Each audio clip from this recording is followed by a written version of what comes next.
that I've been given. I've talked to the baseball team a few times and just kind of wanted to just share a couple thoughts with you, and you can take whatever you want from it and go with it.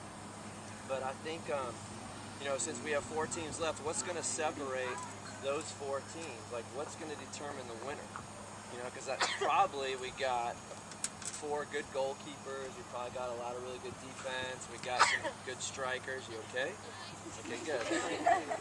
I'm sorry, that's a bad sport to be in. So what's going to separate those 4 teams? And my big thing is, I think the biggest separation, when there's not a lot of separation among 4 teams, I think the biggest thing is going to be your focus, your mental toughness and your focus. And I want to tell you a little story that'll kind of help that out. And all my stories are always true, but in World War I, you know, the guys would go off to war over in Europe, and they'd go for like 2 or 3 year tours. And, you know, they'd be, you know, in the, you know, people are shooting at them, so they got to be really focused. You know, they got to kind of sleep with one eye open, and they got to just kind of, you know, sometimes they got to stay awake all night, and just a lot of things because they don't want to get shot and die. Well, what the U.S. Department started finding out is that all these guys were coming back in body bags right at the end of their tour. So they'd been there for like 3 years, 2 or 3 years, and then for some reason the last month that they were at war in Europe, all these guys were dying. They couldn't figure it out, so they did like this study. Well, it turned out that what the U.S. was doing is they would send the soldiers a letter 30 days before they were getting ready to come home. So imagine the soldier, you know, gets a letter. They didn't have email or text and all that back then. But they'd get this letter and they'd start reading that they were going home in 30 days.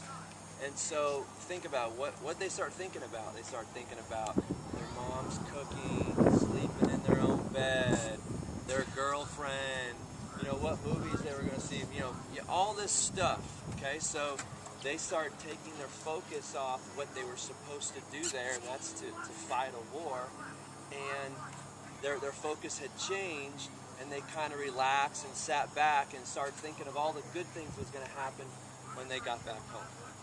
So what I want to relate it to you guys is that you guys are essentially in a war right now. You know, you are in the war. You're not going to war, you're in the war right now. So I would challenge you guys to really capture your thoughts and guard your hearts to all the outside distractions. I'm sure everybody all weekend's been saying, great job, right? Everyone, great job, great job. Well, I'm here to tell you, don't drink the Kool-Aid. You know, don't, oh yeah, I'm pretty good, or go to the Final Four, you know?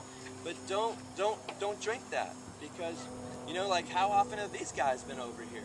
You know, now we got, you know, maybe have some TV cameras this week and reporters and all that. Well, all of a sudden they're showing up. We're diving in.